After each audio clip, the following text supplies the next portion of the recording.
भारत का केंद्रीय bank reserve bank of India, जो कि हर एक कॉम्पिटिटिव एग्जाम के लिए मोस्ट इंपॉर्टेंट रोल प्ले करता है। और प्रीवियस ईयर जितने भी क्वेश्चन हैं आरबीआई से रिलेटेड सारे के सारे इस वीडियो में डिस्कस किए जाएंगे कि आरबीआई की स्थापना कब हुई, किस कमेटी की रिकमेंडेशन के आधार पर हुई, आरबीआई का हेडक्वार्टर कहाँ है, आरबीआई को बनाने का मेन पर्पज़ क्या था, आरबीआई का गवर्नर कौन है, पहला गवर्नर कौन था, पहला भारतीय गवर्नर कौन था, कौन से गवर्नर का टेन्योर मिनिमम है, कौन से का मैक्सिमम है, ऐसे ही डेप्यूटी गवर्नर एक बार में कितने हो सकते हैं, वर्तमान के 4 डेप्यूटी गवर्नर कौन कौन है, आरबीआई कौन कौन से नोट छापता है, किस नोट के पीछे किसकी फ़ोटो है, कौन सा नोट किस कलर का है, नोट के पीछे कितनी भाषाएं लिखी रहती हैं, और नोट के पीछे किसकी फ़ोटो किसकी पिक्चर है, कौन सी पिक्चर कहाँ की है, भारत में नोट कहाँ कहाँ छापे जाते हैं। 1 रुपये का नोट जो कि भारत सरकार के द्वारा छापा जाता है, तो कब से भारत सरकार ने 1 रुपये का नोट छापना शुरू किया।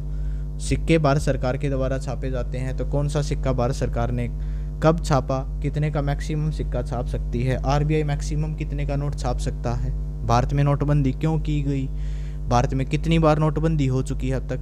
तो बेसिकली इन सभी क्वेश्चन का जवाब आपको इस वीडियो में मिलेगा, तो वीडियो के साथ अंत तक बने रहिएगा। तो शुरू से सारी चीज़ों को बिल्कुल आसान से आसान भाषा में समझने की कोशिश करते हैं। रिजर्व बैंक ऑफ इंडिया, इसकी स्थापना 1 अप्रैल 1935 को आरबीआई एक्ट 1934 के द्वारा की गई। इसका जो हेडक्वार्टर है वो वर्तमान में मुंबई में है, लेकिन जब आरबीआई की स्थापना हुई थी तो यह कोलकाता में था। 2 साल बाद इसको मुंबई में शिफ्ट कर दिया गया था। और आरबीआई का जो लोगो आपको दिखाई दे रहा है, आरबीआई के लोगो पे जो पिक्चर है वो है टाइगर की, ये आपको टाइगर नज़र आ रहा होगा। और दूसरा है ये है पाम ट्री। ये क्या है? Palm tree. पाम ट्री ताड़ का पेड़, ताड़ का पेड़। तो जो टाइगर है वो हमारे देश का नेशनल एनिमल है, ये सभी को बात पता है। लेकिन क्वेश्चन ये नहीं आता कि हमारे देश का नेशनल एनिमल कौन है, क्वेश्चन ये आएगा कि नेशनल एनिमल कब बनाया गया। तो दोस्तों जो नेशनल एनिमल है इसकी घोषणा जो है वो वाइल्ड लाइफ बोर्ड के द्वारा 1972 में डिसाइड कर लिया गया था। घोषणा 1973 में हुई थी। इससे पहले हमारे देश का जो नेशनल एनिमल है वो लॉयन होता था। तो 1972 से पहले रिजर्व बैंक ऑफ इंडिया के लोगो पे लॉयन की पिक्चर होती थी। उसके बाद जब टाइगर को जब नेशनल एनिमल भारत का घोषित किया गया तो टाइगर की फ़ोटो आरबीआई के लोगो पर आ गई। तो क्लियर है यहाँ तक। अब एक बार में आरबीआई का एक गवर्नर होता है और गवर्नर का मैक्सिमम टेन्योर 5 साल का होता है, जो कि एक्सटेंड किया जा सकता है। एज की अगर बात करें तो 65 year age whichever is earlier. और डेप्यूटी गवर्नर की बात करें तो एक बार में 4 डेप्यूटी गवर्नर हो सकते हैं। और डेप्यूटी गवर्नर का भी कार्यकाल 5 साल का होता है, जो एक्सटेंड किया जा सकता है अगर भारत सरकार चाहे तो। अगर एज की बात करें तो 62 ईयर मैक्सिमम एज होती है, जो भी पहले हो जाए। अब सवाल ये आता है कि 1935 में जब आरबीआई की स्थापना की गई तो क्या 1935 से पहले क्या कोई भारत का केंद्रीय बैंक के रूप में कार्य कर रहा था तो कौन था? तो दोस्तों शुरुआत करते हैं 1857 की क्रांति से।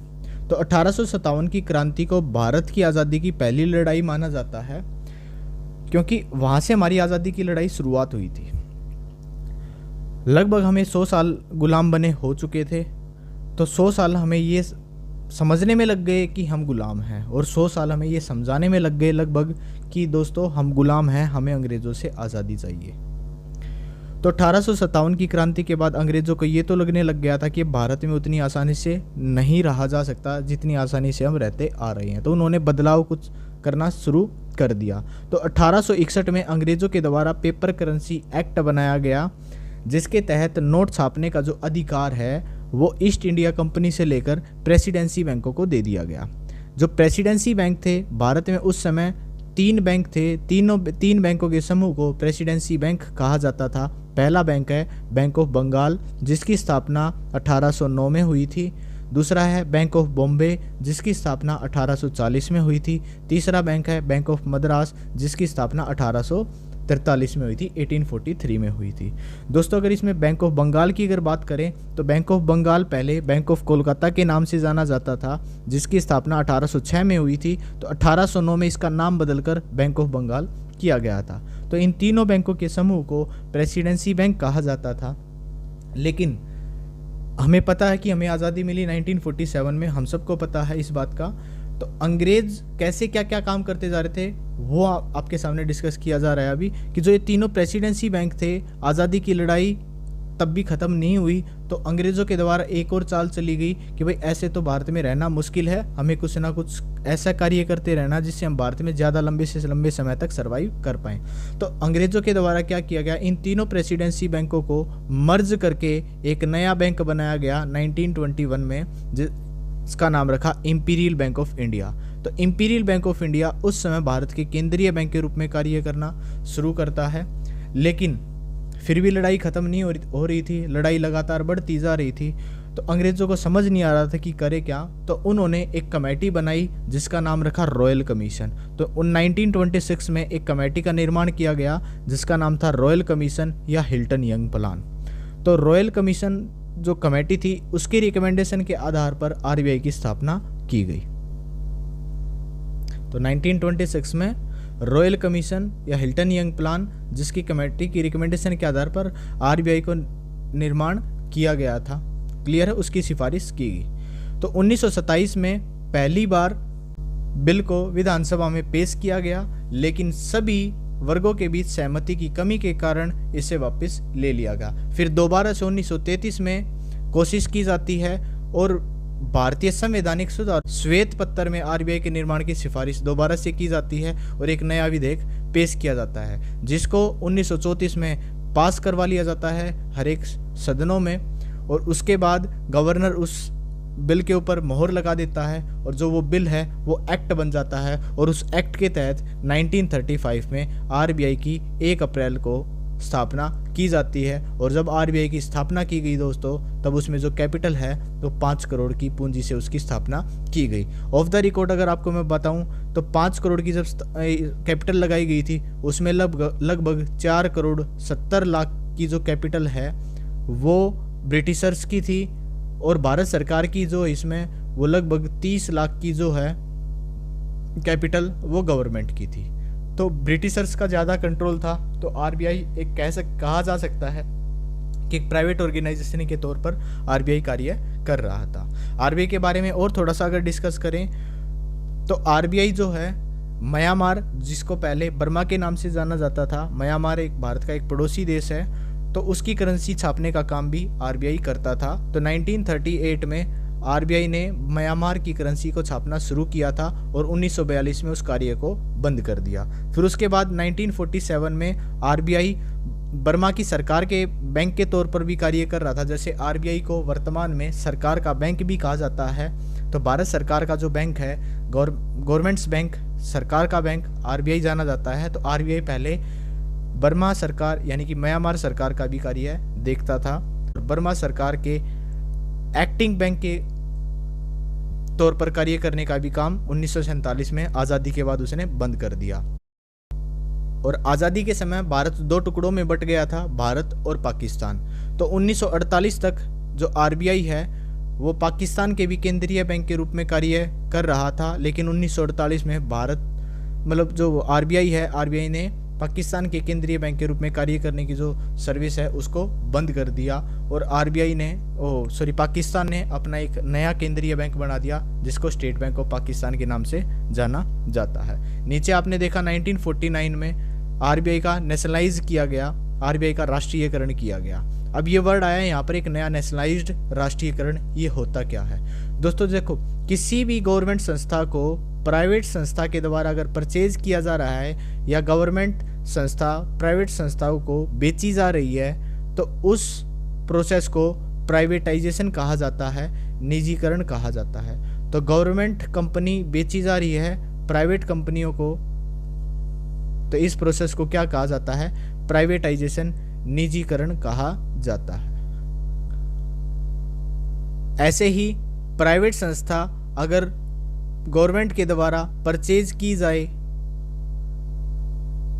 तो उस प्रोसेस को नेशनलाइजेशन, राष्ट्रीयकरण कहा जाता। तो गवर्नमेंट संस्था को प्राइवेटों के हाथ में बेचना प्राइवेटाइजेशन, और प्राइवेट चीज़ को सरकार के द्वारा खरीदा जाना नेशनलाइजेशन।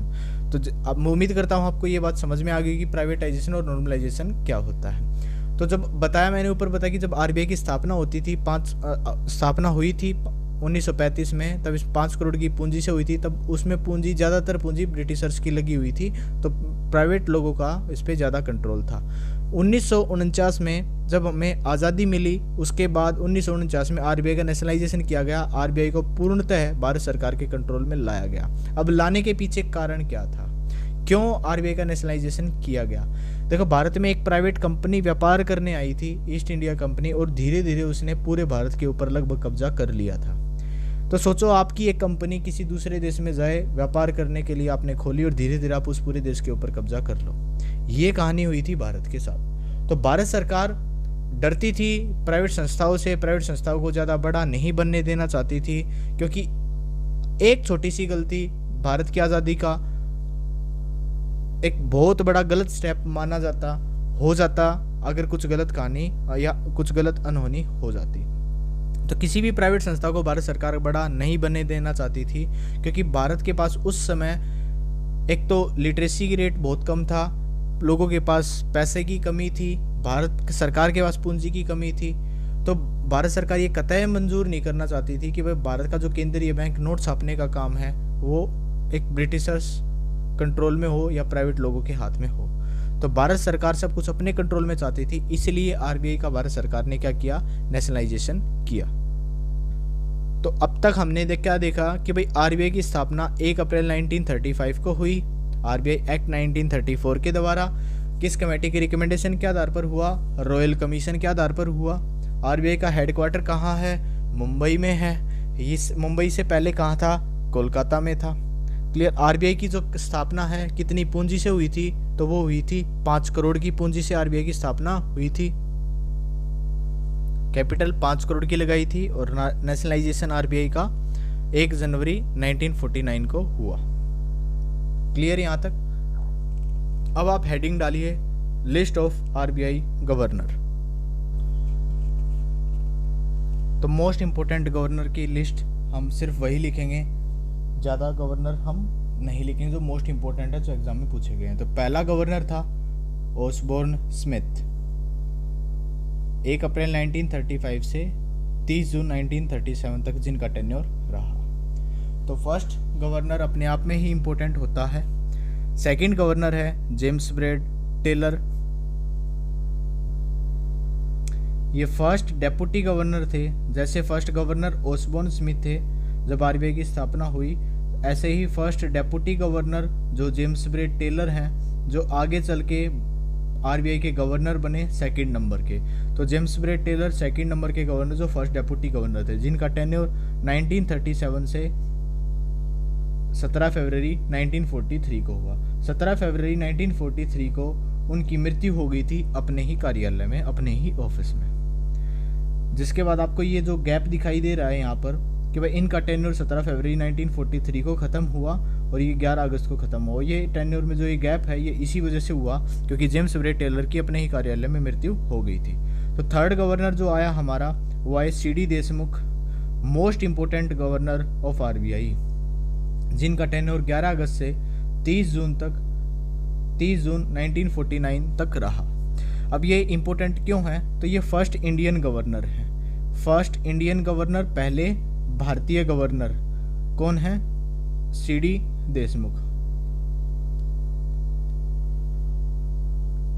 First Indian governor. और आगे चल के ये हमारे देश के फाइनेंस मिनिस्टर बनते हैं। 1955 में इन्होंने बजट को हिंदी में भी प्रिंट करवाया। तो बजट को हिंदी में प्रिंट करवाने का जो श्रेय है वो किन्हें जाता है? वो CD देशमुख को जाता है, क्योंकि पहले बजट सिर्फ इंग्लिश भाषा में प्रिंट होता था, तो हिंदी में भी प्रिंट करवाने की शुरुआत 1955 में CD देशमुख जी के द्वारा की गई थी। CD देशमुख जो हैं इकलौते ऐसे गवर्नर हैं जिन्होंने लोकसभा का चुनाव लड़ा और जीता हो। क्लियर है यहाँ तक? चलो अब इनके टेन्योर पर थोड़ा सा ध्यान दीजिएगा। 1943 से 49 बीच में भारत आज़ाद हो गया। तो गुलाम भारत वाले आरबीआई का आखिरी गवर्नर सीडी देशमुख, आज़ाद भारत का के आरबीआई का पहला गवर्नर सीडी देशमुख।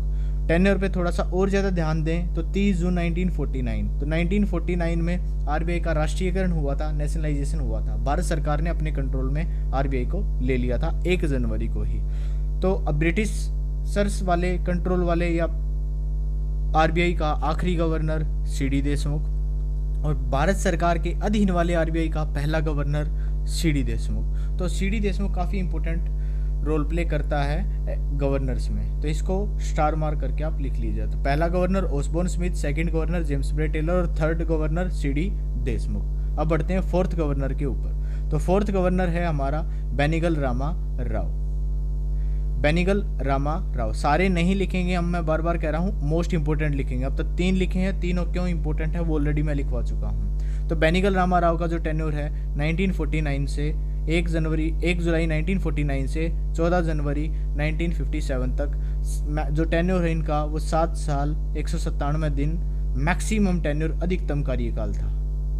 तो ऐसा गवर्नर जिसका मैक्सिमम टेन्योर रहा है वो कौन है? बेनिगल रामा राव। तो 4 गवर्नर हम ऑलरेडी लिख चुके। इसके बाद आप लिखिए डायरेक्ट 15वें नंबर का गवर्नर जो थे डॉक्टर मनमोहन सिंह, जिनका टेन्योर 16 सितंबर 1982 से लेकर 14 जनवरी 1985 तक रहा। तो डॉक्टर मनमोहन सिंह हमारे देश के प्रधानमंत्री भी रह चुके हैं, फाइनेंस मिनिस्टर भी रह चुके हैं। तो ये भी काफ़ी इंपॉर्टेंट रोल प्ले करते हैं गवर्नर्स में। और अगर बात करें डॉक्टर मनमोहन सिंह की तो ये यंगेस्ट गवर्नर थे। ये क्या थे? यंगेस्ट गवर्नर, सबसे युवा गवर्नर ऑफ आरबीआई। वैसे एक बार पेपर में क्वेश्चन आया था यंगेस्ट गवर्नर ऑफ आरबीआई, तो ऑप्शन में डॉक्टर मनमोहन सिंह नहीं थे, इनकी जगह पर रघुराम गोविंद राजन थे, 23वें नंबर के गवर्नर हैं वो। लेकिन अगर सभी गवर्नर की बात की जाए तो सभी गवर्नर में सबसे कम उम्र में ये गवर्नर बनने वाले जो हैं वो डॉक्टर मनमोहन सिंह हैं, जिनकी जो डेट ऑफ बर्थ है वो है 26 सितंबर 1932। तो 26 सितंबर 1932 ईयर ऑफ बर्थ है इनका, और इनको गवर्नर बनाया गया था 16 सितंबर 1982 को। तो जब इनको गवर्नर बनाया गया उस समय इनकी जो उम्र है वो 49 ईयर 11 मंथ 21 डेज थी।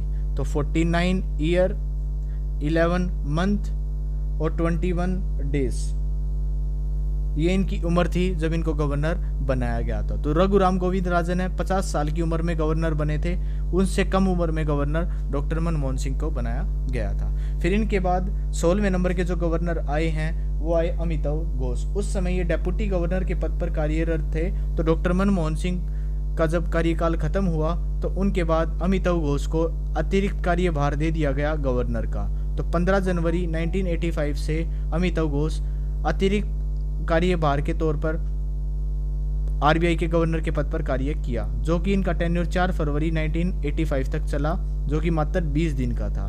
तो मिनिमम टेन्योर का जो क्वेश्चन है इन्होंने हमें दे दिया। तो मिनिमम टेन्योर किस गवर्नर का था? वह अमिताभ घोष। मैक्सिमम टेन्योर वो कौन थे? वो थे बेनिगल रामा राव, 7 साल 197 दिन। तो मिनिमम टेन्योर देने के बाद इनके बाद जो गवर्नर बनाया गया था वो था आर.एन. मल्होत्रा को। तो 4 फरवरी 1985 को इनको गवर्नर बना दिया गया, जिनका टेन्योर 22 दिसंबर 1950 तक रहा। तो क्लियर, आर.एन. मल्होत्रा इंपॉर्टेंट नहीं है, इंपॉर्टेंट आपके अमिताभ घोष हैं, क्योंकि मिनिमम टेन्योर इन्होंने दिया।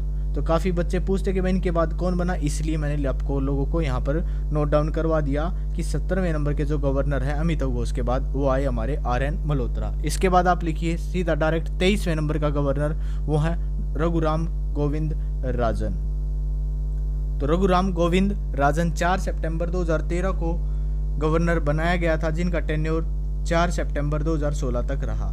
टेन्योर बीच में ध्यान कीजिएगा, सन 2014 में बीजेपी की सरकार आ गई, एनडीए की सरकार आ गई। तो यूपीए सरकार के दौरान इनको गवर्नर बनाया गया था, एनडीए सरकार ने इनका कार्यकाल एक्सटेंड नहीं किया, इनका टेन्योर एक्सटेंड नहीं किया, तो इनकी जगह पर उर्जित पटेल को गवर्नर बनाया गया। तो जो रघुराम गोविंद राजन हैं वो एक बार एग्जाम में क्वेश्चन पूछा जा चुका है यंगेस्ट गवर्नर के तौर पर, लेकिन यंगेस्ट गवर्नर हमारे डॉक्टर मनमोहन सिंह हैं। और आरबीआई का गवर्नर जब उनको बनाया गया तो 49 ईयर की एज, लगभग 50 साल की उम्र में उनको बनाया गया था। और ये जब गवर्नर बने थे, इनकी ईयर ऑफ बर्थ डेट है वो है 3 फरवरी 1963। जब ये गवर्नर बने थे उस समय इनकी उम्र थी 50 साल 7 महीने 1 दिन। क्लियर है? तो youngest governor doctor Manmohan Singh, second youngest Raghuram Govind Rajan. इनके बाद जो गवर्नर बनाया गया वो थे उर्जित पटेल। इनका टेन्योर 4 सितंबर 2016 से 10 दिसंबर 2018।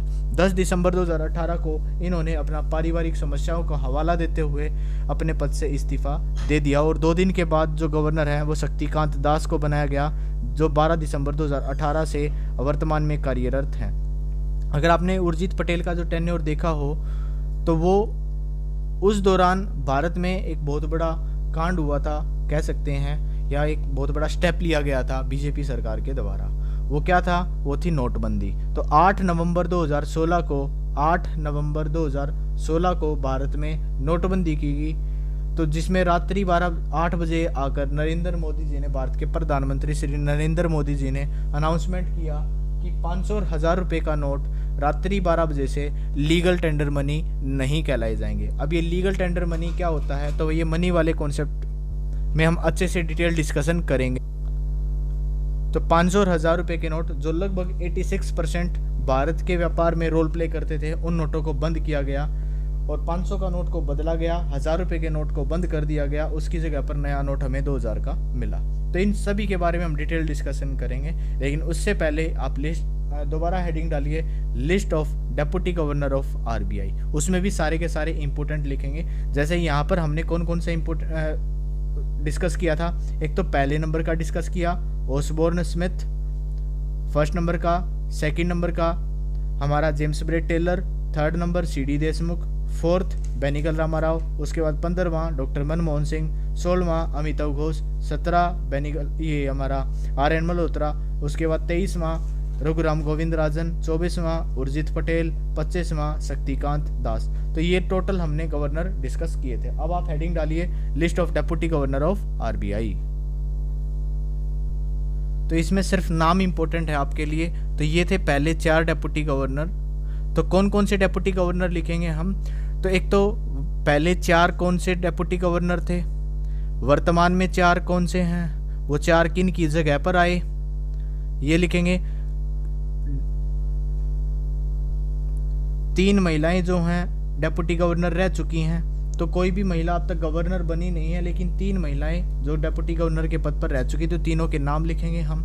यहाँ पर 2 का डेप्यूटी गवर्नर का मिनिमम टेन्योर है, 1 का मैक्सिमम टेन्योर है। तो ये सारे हम लिखेंगे, सारे के सारे अपने आप में इम्पोर्टेंट, खुद इम्पोर्टेंट है। तो पहले 4 डेप्यूटी गवर्नर वो आप लोगों के सामने हैं। पहला deputy governor James Braid Taylor, second Sikandar Hayat Khan, third Manilal Balabhai Nanavati, fourth C D Deshmukh. इसमें ये 2 नाम आपको नए दिखाई दिए होंगे, सिकंदर हयात खान और मनीलाल बालाभाई नानावती। यहाँ पर सिर्फ नाम इंपॉर्टेंट है, आप नाम नोट डाउन करते हुए चलिए। तो James Braid Taylor, Sikandar Hayat Khan और मनीलाल बालाभाई नानावती, और फोर्थ सीडी देशमुख। उसके बाद लिखिए मिनिमम टेन्योर। 2 गवर्नर हैं हमारे, एक है पहला जेसी लूथर और सेकंड है एम रामाकृष्णा। दोनों का मिनिमम टेन्योर है 148 डेज। तो मिनिमम टेन्योर जेसी लूथर और एम रामाकृष्णा 2 डेप्यूटी गवर्नर हैं, 28वें नंबर के और 29वें नंबर के। इसके बाद आप लिखिए अमिताभ घोष, ये मैक्सिमम टेन्योर है इनका। वहाँ पर गवर्नर में मिनिमम टेन्योर था, मैंने उस समय बताया था आपको कि ये डेप्यूटी गवर्नर के पद पर कार्यरत थे। जब डॉक्टर मनमोहन सिंह हटे अपने पद से तो इनको अतिरिक्त कार्यभार देकर गवर्नर के पद पर बिठाया गया था। 20 दिन के बाद इनकी जगह पर आर.एन. मल्होत्रा आ गए थे। तो अमिताभ घोष दोबारा डेप्यूटी गवर्नर का पद का, जो गवर्नर का अतिरिक्त कार्यभार था वो उनसे ले लिया गया था। तो डेप्यूटी गवर्नर का जो पद पे बैठे थे वो अपना कार्य उन्होंने कंटिन्यू रखा। और मैक्सिमम टेन्योर हमें देखे गए लगभग 10 साल का। तो मैक्सिमम टेन्योर 10 साल और मिनिमम टेन्योर 148 डेज। जो जेसी लूथर और एम रामाकृष्णा है। इसके बाद फर्स्ट फीमेल जो डेप्यूटी गवर्नर बनी वो थी K J Udeshi, first female. Second female Shyamala Gopinath, second female Shyamala Gopinath और उषा थोरट थर्ड फीमेल। तो 3 फीमेल अब तक डेप्यूटी गवर्नर रह चुकी हैं, केजे उदेसी, श्यामला गोपीनाथ और उषा थोरट। अब आप लिखिए वर्तमान के 4 गवर्नर। पहला है MD Patra, Michael Patra. Second M Rajeshwar Rao. Third T Ravishankar. Fourth Swaminathan Janaki Raman. तो स्वामीनाथन जानकी रमन को 26 जून 1923 को नया अपॉइंटमेंट दिया गया था। ये किन की जगह पर आए थे? तो महेश कुमार जैन, जिनका जो टेन्योर है वो 26 जून 2023 को ख़त्म हुआ, और स्वामीनाथन जानकी रमन का जो टेन्योर 26 जून 2023 को ही शुरुआत हुई। तो स्वामीनाथन जानकी रमन के ब्रैकेट में लिख लेना एम के जैन, ये इनकी जगह पर आए थे। तो जो टी रविशंकर है वे किन की जगह पर आए? वे आए थे बीपी कानूनगो की जगह पर। तो इनके ब्रैकेट में आप लिख लेना टी रविशंकर वर्तमान के डेप्यूटी गवर्नर हैं। ये किन की जगह पर आए थे? ये आए थे बीपी कानूनगो की जगह पर।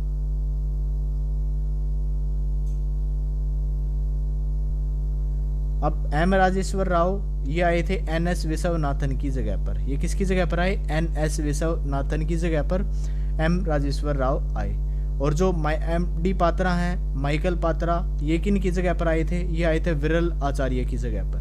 विरल आचार्य जो है विरल आचार्य, विरल वी आचार्य, जिनका जन्म 1 मार्च 1974 को हुआ और ये आरबीआई के 1 मार्च 1974, और ये यंगेस्ट डेप्यूटी गवर्नर थे आरबीआई के। अब आप हेडिंग डालिए पर्पज ऑफ आरबीआई। तो आरबीआई को बनाने का मेन पर्पज क्या था? तो ये 5 पर्पज आपके सामने लिखे हुए हैं। पहला purpose to regulate the issue of bank notes, bank नोटों के निर्गमन को विनियमित करना, यानी कि बैंक नोट छापने का काम आरबीआई को दिया गया था, इसलिए आरबीआई की स्थापना की गई। Second to regulate keeping the reserve with a view of screening monetary stability in India. Monetary stability यानी कि मौद्रिक स्थिरता को सुनिश्चित करने के लिए रिजर्व बैंक को विनियमित करना पड़ा था। मौद्रिक स्थिरता मतलब महंगाई ना बढ़े, कीमत स्थिर रहे। कीमत स्थिर रखने के लिए आरबीआई ने प्राइस स्टेबिलिटी के लिए आरबीआई के द्वारा जो पॉलिसी बनाई जाती है वो क्या है? Monetary policy. तो मॉनेटरी पॉलिसी का भी काम जो है कौन देखता है? वो आरबीआई देखता है। मॉनेटरी स्टेबिलिटी का मतलब प्राइस स्टेबिलिटी ही है। क्लियर है? दूसरा operate the currency and credit system. Credit system मतलब लोन वगैरह देना। तो लोगों को ज़्यादा लोन देना है, कम लोन देना है, ये बैंकों का काम है, लेकिन बैंकों को रेगुलेट करने का काम कौन करता है? आरबीआई करता है। तो ये 5 पर्पज हैं आपके सामने। पहला to regulate the issue of bank note, second to regulate keeping of reserve with a view of securing monetary stability in India, third to operate the currency and credit system of country to its advantage, fourth to maintain price stability while keeping in mind the objective of growth, to look after the monetary policy framework in India। तो ये 5 purpose थे। तो question आ सकता है कि निम्नलिखित में से कौन सा पर्पस आरबीआई को बनाने का नहीं था। तो आगे बढ़ते हैं, हम आगे देखते हैं फंक्शंस ऑफ आरबीआई। आरबीआई के कार्य क्या है? तो पहला फंक्शन है मॉनेटरी अथॉरिटी, मौद्रिक प्राधिकरण। इसमें क्या? फॉर्मुलेटिंग मॉनेटरी पॉलिसी, मौद्रिक नीति को तैयार करता है। अब मौद्रिक नीति क्यों बनाई गई थी? तो ये बनाई गई है महंगाई को कंट्रोल करने के लिए, महंगाई को कंट्रोल करने के लिए। अब महंगाई कब आती है? इन्फ्लेशन कब आती है? इन्फ्लेशन आती है जब लोगों के पास पैसा ज़्यादा होता है। इन्फ्लेशन का उल्टा होता है डिफ्लेशन। ये अलग से टॉपिक हम लेंगे, इसके प्रीवियस ईयर क्वेश्चन तो हम ऑलरेडी डिस्कस कर चुके हैं प्लेलिस्ट में, आप वीडियो में आप उन क्वेश्चंस को देख सकते हैं। तो इन्फ्लेशन का मतलब आती है महंगाई। महंगाई कब आती है? जब लोगों के पास पैसा ज़्यादा होता है। डिफ्लेशन कब आती है? जब लोगों के पास पैसा कम होता है। तो इस पैसे को कंट्रोल करने के लिए, पैसे को कंट्रोल करने के लिए या क्या कहीं हम मनी सप्लाई को मनी सप्लाई का मतलब है actual stock of money in an economy. उसको कंट्रोल करने के लिए जो नीति बनाई जाती है वो है मॉनेटरी पॉलिसी, और वो नीति किसके द्वारा बनाई गई? वो बनाई गई आरबीआई के द्वारा। तो मॉनेटरी पॉलिसी के बारे में हम डिटेल डिस्कशन करेंगे इन्फ्लेशन और डिफ्लेशन टॉपिक में, जिसमें bank rate, repo rate, reverse repo rate, CRR, cash reserve ratio, statutory liquidity ratio, SLR, open market operation, margin requirement वगैरह वगैरह, वो सारे टॉपिक हम डिस्कस करेंगे। सेकंड फंक्शन आ जाता है रेगुलेशन एंड सुपरविजन का। तो रेगुलेशन और सुपरविजन, इसमें जो है बैंकिंग रेगुलेशन जो है बैंकों को रेगुलेट करने का काम, बैंकों को कंट्रोल करने का काम, बैंकों को सुपरवाइज करने का काम जो आरबीआई करता है। बैंकों के अलावा जो नॉन बैंकिंग फाइनेंशियल कंपनीज हैं उनको भी रेगुलेट करने का काम, ताकि वे लीगल फ्रेमवर्क में रहकर अपना जिम्मेदारी निभाएं, अपना कार्य करें और खुद को उनको ऑपरेट करे। कौन उनको सुपरवाइज करेगा? कौन करेगा? आरबीआई करेगा। तो एनबीएफसीज जो हैं ये फाइनेंशियल इंस्टीट्यूट हैं, लेकिन बैंकिंग कैटेगरी में ये नहीं आते। जैसे हम बात कर सकते हैं मनप्पुरम गोल्ड लोन, बजाज फिंसरी, है ना, ये सारे लोग किस में आ जाते हैं? ये आपके एनबीएफसीज में आ जाते हैं। सारा बैंक वगैरह वे सारे इसी के एग्जाम्पल हैं। अगला, issuer of currency. Issuer of currency मतलब मुद्रा जारी करता। नोट जारी करने का काम कौन करता है? आरबीआई करता है। अब इसके ऊपर एक बार थोड़ा सा डिटेल में डिस्कशन कर लेते हैं। देखो, जो आरबीआई है वो 2 रुपये से लेकर 500 रुपये तक के सारे नोट जो है कौन इशू करता है? आरबीआई इशू करता है। तो आरबीआई कौन कौन से नोट इशू करता है? वो करता है 2, 5, 10, 20, 50, 100, 200 और 500। तो आरबीआई के द्वारा 8 नोट जारी किए जाते हैं, जिनकी ओवरऑल वैल्यू 887 रुपये बनती है। तो क्वेश्चन आ जाएगा आपके एग्जाम में कि आरबीआई द्वारा जारी किया गया प्रत्येक एक नोट अगर आपकी जेब में है तो टोटल आपके पास कितने रुपए होंगे? तो आपके पास रुपए होंगे 887 रुपये। क्लियर है? ठीक है। इन नोटों के ऊपर किसके हस्ताक्षर होते हैं? हस्ताक्षर होते हैं आरबीआई के गवर्नर के।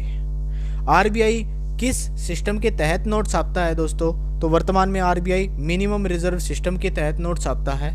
Minimum reserve system. जब आरबीआई बनाया गया था और आरबीआई जब तक ब्रिटिशर्स के कंट्रोल में था तो जो भी नोट छापता था वो ब्रिटिशर्स के अकॉर्डिंग छापता था। लेकिन 1 जनवरी 1949 को जब आरबीआई का नेशनलाइजेशन किया गया, आरबीआई जब भारत सरकार के अधीन आ गया, तो आरबीआई जो नोट छापता था तो वो प्रोपोर्शनल रिजर्व सिस्टम के तहत नोट छापता था। आनुपातिक आरक्षित प्रणाली, जिसमें जितने भी आरबीआई नोट छापता था उन नोटों की ओवरऑल वैल्यू का 40% गोल्ड रिजर्व के रूप में रखना पड़ता था। तो आरबीआई जितने भी नोट छापता था उनकी वैल्यू का ओवरऑल 40% गोल्ड रिजर्व के रूप में रखना पड़ता था। और वर्तमान में जो आरबीआई है जो नोट छाप रहा है, अप्रैल 1957 से आज तक जिस सिस्टम के तहत नोट छाप रहा है वो आपका मिनिमम रिजर्व सिस्टम, जिसके तहत आरबीआई के पास अगर मिनिमम 200 करोड़ का रिजर्व है तो आरबीआई से आप जितना मर्जी चाहो नोट छपवा सकते हो। तो सरकार आरबीआई से नोट छपवाती है मिनिमम रिजर्व सिस्टम के तहत। अगर आरबीआई के पास 200 करोड़ का रिजर्व मेंटेन्ड है तो सरकार जितना मर्जी चाहे नोट छपवा सकती है। अब 200 करोड़ के रिजर्व को कैसे मेंटेन करता है आरबीआई? तो उसके लिए 2 कैटेगरी में 200 करोड़ रुपए को अपने पास रखता है, जिसमें 115 करोड़ रुपए का गोल्ड की फॉर्म में रखता है, जिसको बोला जाता है बुलियन फॉर्म, यानी कि गोल्ड कॉइन के रूप में रखता है। बैलेंस जो इतना रहेगा 85 करोड़ को उसको फॉरेन करेंसी के रूप में अपने पास रखता है, फॉरेक्स जिसको बोला जाता है। इन दोनों का जो रेशियो है दोस्तों वो बनता है 23:17।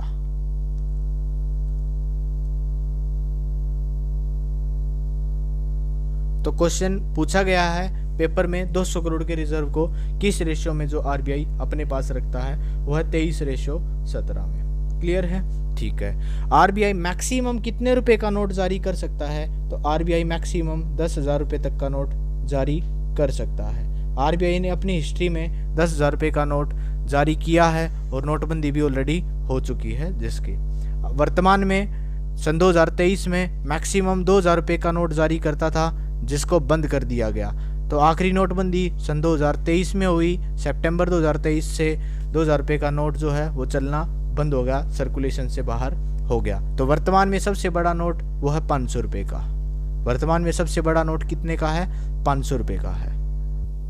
और अगर बात करें कि भारत में नोट कहाँ कहाँ छापे जाते हैं, तो भारत में जो नोट है वो 4 जगह प्रिंट किए जाते हैं, नासिक, देवास, सलबोनी और मैसूर। तो नासिक आपका महाराष्ट्र में, देवास मध्य प्रदेश में, सलबोनी पश्चिम बंगाल में, मैसूर कर्नाटक में। तो ये 4 जगह नोट छापे जाते हैं। तो जो नोट छापने का काम है दोस्तों वो आपका कब से हुआ था? 1861 में हुआ था, 1861 पेपर करेंसी एक्ट, जिसके तहत 10 रुपये का जो नोट है वो भारत सरकार के द्वारा छापा गया था। अब बात करें कि जो आरबीआई जो नोट छापता है 2 रुपये से लेकर 500 रुपये तक के नोट, तो 1 रुपये का नोट कौन छापता है? तो जो 1 रुपये का जो नोट है दोस्तों वो छापा जाता है भारत सरकार के द्वारा, गवर्नमेंट ऑफ इंडिया के द्वारा। क्योंकि देखो जो 2 रुपये का जो नोट है उसमें आपको दोस्तों नज़र आ रहा होगा कि 2 रुपये के नोट के ऊपर जो पिक्चर वो यहाँ पर लिखा हुआ है वो किसका नाम लिखा हुआ है? Reserve bank of India. तो 2 रुपये का जो नोट छापता है वो कौन छापता है? Reserve bank of India. और 1 रुपये के नोट के ऊपर अगर आप देखोगे तो आपको क्या नजर आएगा? आपको नजर आएगा government of India, government of India, Bharat सरकार। तो 1 रुपये का नोट किसके द्वारा छापा जाता है? भारत सरकार के द्वारा छापा जाता है। अब भारत सरकार 1 रुपये का नोट कब से छाप रही है? भारत सरकार के द्वारा 1 रुपये का नोट पहली बार 1917 में प्रिंट करवाया गया था। उस समय जो इसके ऊपर सिग्नेचर थे वो किंग जॉर्ज फिफ्थ के सिग्नेचर थे। और वर्तमान में जो भारत सरकार के द्वारा जो ये 1 रुपये का जो ये नोट छापा जाता है उसके ऊपर जो सिग्नेचर हैं दोस्तों वो होते हैं फाइनेंस सेक्रेटरी के, वित्त सचिव के। अगर बात की जाए वर्तमान फाइनेंस सेक्रेटरी कौन है, तो वर्तमान फाइनेंस सेक्रेटरी हैं तुहिन कांता पांडे, जिनको सितंबर 2024 में अपॉइंट किया गया है। उनसे पहले टीवी सोमनाथन थे जो मई 2021 में अपॉइंट किए गए थे और उनका टेन्योर अगस्त 2024 तक रहा। और वर्तमान में कौन है? तुहिन कांता पांडे, जो सितंबर 24 में अपॉइंट किए गए थे। और अब आगे बात करें किस नोट के पीछे किसकी फ़ोटो है, किसकी इमेज है, वो सारी चीज़। तो जो 10 रुपये का जो नोट है दोस्तों उसकी डायमेंशन वगैरह आपके सामने है। उसके जो रिवर्स में तो कोणार्क सन टेम्पल है उसके पीछे, जो कि उड़ीसा में स्थित है। 10 रुपये का जो नोट है वो ब्राउन कलर का है, उसके पीछे कौन है? Konark sun temple. कहाँ है ये? उड़ीसा में है। फिर बात करते हैं 20 रुपये के नोट की। तो 20 रुपये के नोट का जो कलर है वो है ग्रेनिश येलो और उसके पीछे एलोरा केव्स, एलोरा की गुफाएं हैं जो कि महाराष्ट्र में स्थित हैं। अब बात करते हैं 50 रुपये के नोट की। तो 50 रुपये के नोट का जो कलर है वो श्यान और उसके पीछे है हम्पी विद चैरियट, मतलब रथ, जो कि कर्नाटक में स्थित है। फिर बात करते हैं 100 रुपये के नोट की। तो 100 रुपये का कलर का जो नोट है कलर है वो है लेवेंडर और इसके पीछे है रानी की वेव। और बात करते हैं 200 रुपये के नोट की। तो उसका जो कलर है वो है ब्रिटिश येलो और इसके पीछे है सांची स्तूपा, जो कि मध्य प्रदेश में स्थित है। फिर बात करते हैं 500 रुपये के नोट की। तो 500 रुपये का जो नोट का है कलर वो है स्टोन ग्रे, जिसके पीछे रेड फोर्ट, लाल किला, जो कि दिल्ली में स्थित है। और 2000 रुपये का जो नोट है ये सितंबर 2023 में डिसकंटिन्यू हो गया, वो मैजेंटा कलर का था और उसके पीछे मंगलयान की इमेज थी। तो ये क्वेश्चन आ जाता है कई बार पेपर में कि किस नोट के पीछे किसकी इमेज है और वो इमेज कहाँ पर स्थित है और किस नोट का कलर कैसा है। वो डायमेंशन आज तक नहीं पूछे गए हैं। क्लियर है? अब बात करते हैं कॉइन्स की। तो जितने भी कॉइन हैं वो भारत सरकार छापती है, meant by government of India. तो जितने भी कॉइन हैं वो मिंट किए जाते हैं भारत सरकार के द्वारा। इंडियन कॉइनेज एक्ट 1906, तो भारत सरकार ने कॉइन्स को मिंट करना 1906 से स्टार्ट किया था और इस एक्ट के द्वारा किया गया था। और लास्ट इस एक्ट में जो अमेंडमेंट है वो 2011 में हुआ है। तो 2011 में भारत सरकार के द्वारा सिक्काबंदी की गई थी, जिसमें 25 पैसे और उससे छोटे सिक्के सारे के सारे बंद कर दिए गए थे। इसका मतलब यह है कि वर्तमान में 50 पैसे का सिक्का भी प्रचलन में है, भले ही मिंट नहीं होता, लेकिन आप उसको लेन देन के माध्यम में उसको यूज़ कर सकते हैं। 50 पैसे का, 1 रुपये का, 2 रुपये का, 5, 10 और 20 ये सिक्के प्रचलन में है। इनके अलावा अगर कोई सिक्का अगर आपने व्हाट्सएप पे या फेसबुक पे या गूगल पे अगर कहीं देखा है तो वो मोन्यूमेंट्स कॉइन आ जाते हैं। मोन्यूमेंट्स कॉइन मतलब होता है स्मारक सिक्के। भारत सरकार इनको इशू करती है। जैसे किसी की जयंती आ रही है, 200वीं जयंती है, तो 200 का सिक्का इशू कर देगी उसके नाम का। तो पहले क्या करती थी सरकार, पोस्टल स्टैंप इशू करती थी और वे पोस्टल स्टैंप जारी करके मार्केट में निकाल देती थी, पोस्ट ऑफिस में पहुंचा देती थी। लेकिन अब पोस्ट ऑफिस का उतना ज़्यादा यूज़ नहीं रहा, सब व्हाट्सएप, ईमेल, जीमेल सब ये यूज़ करने लग गए। तो अब सरकार क्या करती है, मोन्यूमेंट्स कॉइन इशू कर देती है और उनको म्यूज़ियम में रखवा देती है। तो क्लियर है। तो वर्तमान में कौन कौन से सिक्के भारत सरकार इशू करती है, तो 50 मतलब मिंट तो 1 रुपये का, 2 का, 5 का, 10 का और 20 का करती है। 50 पैसे का मिंट नहीं कर रही, लेकिन लेन देन के माध्यम में 50 पैसे का सिक्का भी आप इंडियन कॉइनेज एक्ट 2011 के अनुसार यूज़ कर सकते हो। सरकार, जो भारत सरकार है, वो मैक्सिमम 1000 रुपये तक का सिक्का मिंट कर सकती है। क्लियर है। अब बात करते हैं कॉइन्स की। तो ये आपके कॉइन्स आपके सामने हैं।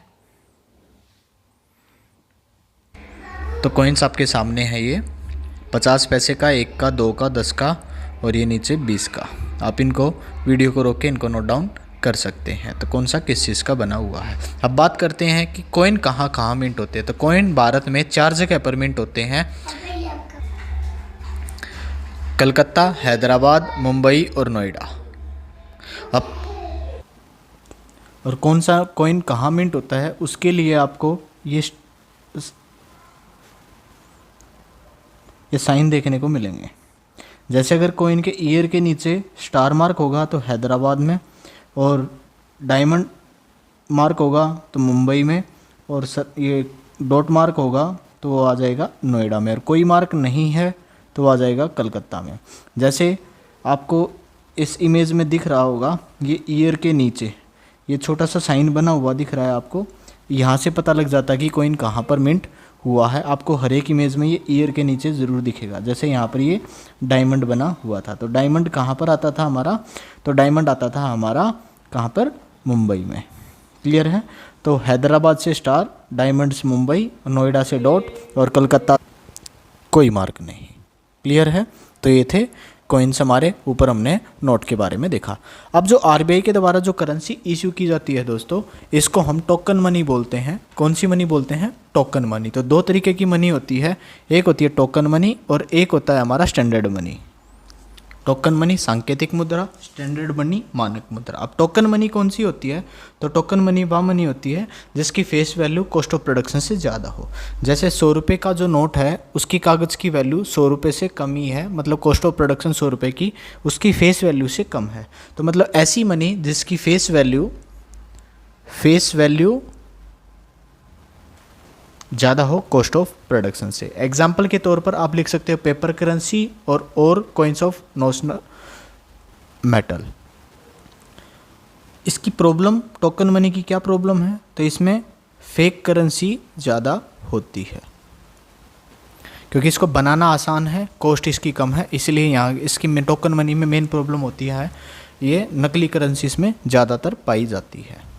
और बात करें आपकी स्टैंडर्ड मनी की, तो स्टैंडर्ड मनी वो मनी होती है जिसकी face value cost of production के बराबर हो। एग्जाम्पल के तौर पर आप लिख सकते हो गोल्ड कॉइन, सिल्वर कॉइन। तो गोल्ड कॉइन में जितना मेटल लगा होगा उतनी ही उसकी वैल्यू होगी। फेस वैल्यू पे आप कितने के रुपए की भी स्टैंप लगा दो वो उतनी वैल्यू में नहीं चलेगा। क्लियर है। तो सिल्वर कॉइन एक्सेट्रा ये आपके स्टैंडर्ड मनी के एग्जाम्पल है। अब बात करें आज से कई 100 साल पहले की दोस्तों, तो स्टैंडर्ड मनी का चलन होता था, स्टैंडर्ड मनी यूज़ होती थी लेन देन के माध्यम में। तो धीरे धीरे फिर टोकन मनी ने स्टैंडर्ड मनी का स्थान ले लिया और स्टैंडर्ड मनी की बजाय अब लेन देन के माध्यम में टोकन मनी यूज़ होने लगी। वर्ल्ड के हर एक देश में टोकन मनी का यूज़ किया जाता है लेन देन के माध्यम में। अब जो स्टैंडर्ड मनी है, अगर आपके पास है तो उसका टाइम टू टाइम पर उसकी वैल्यू बढ़ती रहती है। जैसे गोल्ड है आपका, जो आपने 50 साल पहले या 10 साल पहले, 20 साल पहले, जितने साल भी पहले अगर लिया होगा, अगर करंट की बात करें तो उसी गोल्ड की वैल्यू इंक्रीज़ हो चुकी होगी। तो स्टैंडर्ड मनी की वैल्यू बढ़ती रहती है और टोकन मनी की वैल्यू सेम रहती है। आज से पहले 10 साल पहले भी 100 रुपये का जो नोट था वो 100 रुपये में ही चलता था, आज भी 100 रुपये का ही चलता है। तो उस टुकड़े की जो फेस वैल्यू है कागज़ के टुकड़े की जिस पे 100 रुपये की स्टैंप लगी हुई है वो 100 रुपये का ही रहेगा, लेकिन जो गोल्ड का जो कॉइन आपने लिया था उसकी वैल्यू टाइम टू टाइम पर क्या होती रहती है, बढ़ती रहती है। तो स्टैंडर्ड वैल्यू इसकी वैल्यू बढ़ती रहती है, इसीलिए इसको गुड मनी के नाम से जानते हैं। तो स्टैंडर्ड मनी का एक और नाम है, इसको हम क्या कहते हैं, गुड मनी। इसको हम क्या बोलते हैं, गुड मनी, अच्छी मुद्रा। और टोकन मनी की वैल्यू सेम रहती है, इसकी वैल्यू बढ़ती नहीं, तो इसलिए इसको बैड मनी कहा जाता है। तो good money, standard money, bad money, token money. Clear. तो पहले स्टैंडर्ड मनी यूज़ होती थी, मतलब हम कह सकते हैं लेन देन के माध्यम में गुड मनी का यूज़ किया जाता था। फिर धीरे धीरे बाज़ार में टोकन मनी आई, मतलब बैड मनी आई, और बैड मनी ने गुड मनी को बाज़ार से के लेन देन के माध्यम से बाहर कर दिया। तो बैड मनी ने गुड मनी को बाज़ार से बाहर कर दिया। तो ये स्टेटमेंट किसके द्वारा कही गई थी, तो ग्रेशम के द्वारा कही गई थी, जिसको हम ग्रेशम्स लॉ भी बोलते हैं, और ये एग्ज़ाम का क्वेश्चन रह चुका है। तो bad money drives out good money from the market, actual में ये स्टेटमेंट ग्रेशम्स के द्वारा कही गई थी, और इसको ग्रेशम का नियम भी कहा जाता है, ग्रेशम का नियम। अब बात करते हैं नोटबंदी भारत में कितनी बार हो चुकी है और कौन कौन सा नोट कब इशू किया गया था। तो आरबीआई का अस्तित्व 1935 में आया था औपचारिक रूप से। अब उसके बाद 1938 में अंग्रेज़ों के द्वारा नोट इशू किए गए थे, 5 रुपये का, 10 रुपये का, 100 रुपये का, 1000 रुपये का और 5000 रुपये का। क्लियर है। 1938 में नोट इशू किए गए। इसके बाद 1940 में 1 रुपये का नोट, जो कि 1917 में पहली बार इशू किया गया था, जिसको 1926 में प्रथम विश्व युद्ध के दौरान बंद कर दिया गया था। इसके बाद 1946 में 1000 रुपये, 5000 रुपये और 10,000 रुपये का नोट बंद कर दिया गया। तो ये जो नोट हैं ये 1938 में इशू किए गए थे ब्रिटिश सरकार के दौरान, और ब्रिटिश सरकार के कंट्रोल में ही आरबीआई था। तो 1938 में पहली बार जारी किए गए, 46 में पहली फर्स्ट नोटबंदी हुई आज़ादी से पहले। क्लियर है।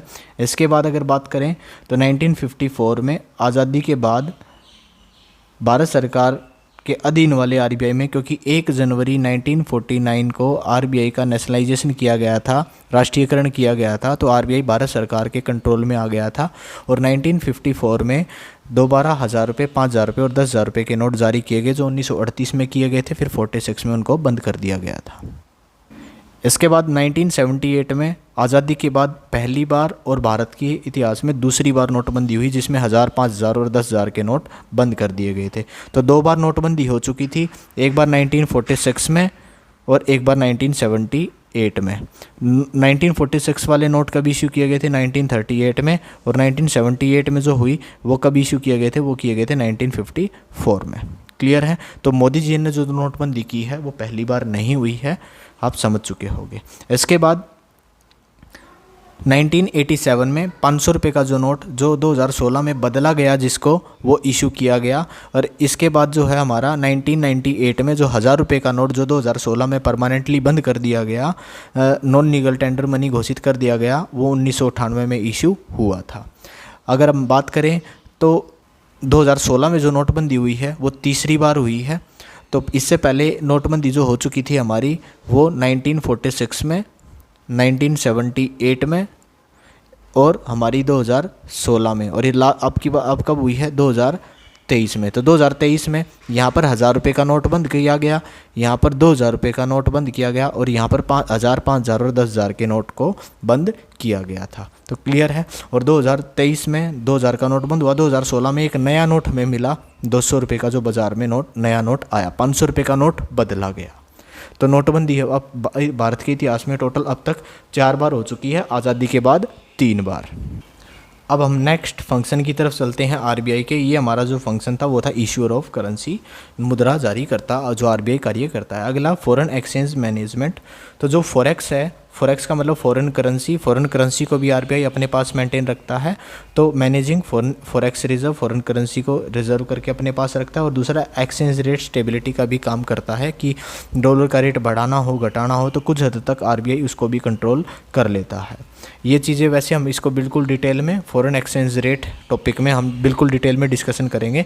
अगला डेवलपमेंटल रोल, विकासात्मक भूमिका भी निभाता है आरबीआई। इसमें जो आरबीआई है प्रमोट करता है फाइनेंशियल लिटरेसी को और inclusive literacy and inclusive through various programmes and initiatives. तो इनके द्वारा जो आरबीआई फाइनेंशियल इंक्लूसिव की जो वित्तीय साक्षरता है उसको बढ़ावा देता है। Support for rural and agricultural finance, उसको भी आरबीआई क्या करता है, बढ़ावा देता है। इसके बाद अगर अगला फंक्शन देखें तो वो है banker to the government. RBI सरकार के बैंक के तौर पर भी भूमिका निभाता है। मतलब सेंट्रल गवर्नमेंट हुआ या स्टेट गवर्नमेंट हुआ, उनका जितना भी रिसिप्ट्स हो या पेमेंट्स हो उसको भी कंट्रोल करने का काम, संभालने का काम कौन करता है, आरबीआई करता है। पब्लिक डेट मैनेजमेंट, जो सार्वजनिक ऋण प्रबंधन है, जैसे गवर्नमेंट सिक्योरिटीज़ जो होगी, गवर्नमेंट्स बॉन्ड जो हो गए, उनको भी जारी करता है और मैनेज करता है। क्लियर है। अगला फंक्शन आ गया हमारा बैंक टू द गवर्नमेंट। तो बैंकों का बैंक, सरकार जो आरबीआई है सभी बैंकों को कंट्रोल करने का काम, सुपरवाइज करने का काम भी आरबीआई करता है। इसमें lender of the last resort, मतलब जब किसी भी बैंक को कहीं से भी लोन ना मिले तो आरबीआई से वो लोन ले सकते हैं। मेंटेनिंग बैंक अकाउंट्स, उनके भी अकाउंट जो हैं, शेड्यूल्ड बैंक जितने भी हैं, दो तरीके के बैंक होते हैं, एक शेड्यूल्ड बैंक और एक नॉन शेड्यूल्ड बैंक। तो शेड्यूल्ड बैंक, अनुसूचित बैंक, वे बैंक होते हैं जो आरबीआई एक्ट 1934 के सेकंड शेड्यूल में जिन बैंकों को लिस्ट किया गया है तो वे शेड्यूल्ड बैंक कहलाते हैं। और नॉन शेड्यूल्ड बैंक जो वहाँ पर लिस्ट नहीं है। तो शेड्यूल्ड बैंकों को कंट्रोल करने का काम आरबीआई करता है, लोन देने का काम वो आरबीआई से लोन ले सकते हैं। नॉन शेड्यूल्ड बैंक आरबीआई से लोन नहीं ले सकते। क्लियर हो गया। तो यहाँ पर जो मेंटेनिंग बैंक अकाउंट्स है, it maintain the account of all scheduled banks. तो सभी शेड्यूल्ड बैंकों के अकाउंट्स को मेंटेन करने का काम कौन करता है, आरबीआई करता है। तो ये आरबीआई के फंक्शंस थे, आरबीआई के कार्य थे। तो हमने इस वीडियो में आरबीआई की हिस्ट्री पढ़ी, आरबीआई को कब बनाया गया। 1 अप्रैल 1935 को आरबीआई की स्थापना हुई। हेडक्वार्टर इसका वर्तमान में मुंबई में है, पहले कोलकाता में था। गवर्नर का टेन्योर 5 साल रह सकता है, डेप्यूटी गवर्नर का 5 साल। वर्तमान की भी डेप्यूटी गवर्नर हमने देख लिया, वर्तमान का गवर्नर भी देख लिया। आरबीआई तब बना था जब उसकी कैपिटल कितनी थी, और आरबीआई कौन कौन से नोट छापता है, आरबीआई का इतिहास क्या रहा, ये सारी चीज़ें हम ऑलरेडी डिस्कस कर चुके हैं। अब आप प्रीवियस ईयर क्वेश्चन लगाइएगा और आरबीआई से रिलेटेड अगर कोई भी, अगर सिंगल क्वेश्चन भी अगर आपका छूटता है तो आप कमेंट बॉक्स में बता सकते हो। वैसे 100% हमने कोशिश की है कि हम सारे के सारे आरबीआई से रिलेटेड प्रीवियस ईयर क्वेश्चन जितने भी आए हों, पर्टिकुलरली हर एक एग्ज़ाम के, हमने किसी एक एग्ज़ाम को फोकस नहीं किया था कि भाई एसएससी को करें या डीएसएसपी को करें। हमने हर एक एग्ज़ाम के प्रीवियस ईयर क्वेश्चन को देखते हुए ये वीडियो बनाई है और इसमें लगभग सारे प्रीवियस ईयर क्वेश्चन को इसमें डिस्कस करने की कोशिश की है। फिर भी अगर आपको कोई भी डाउट रहता है तो आप कमेंट करके बता सकते हैं, और वीडियो आपको कैसी लगी वो भी कमेंट करके ज़रूर बताइएगा। तो मिलते हैं आपसे अगली क्लास में ऐसे ही किसी इंटरेस्टिंग टॉपिक के साथ। तो स्वस्थ रहें, खुश रहें,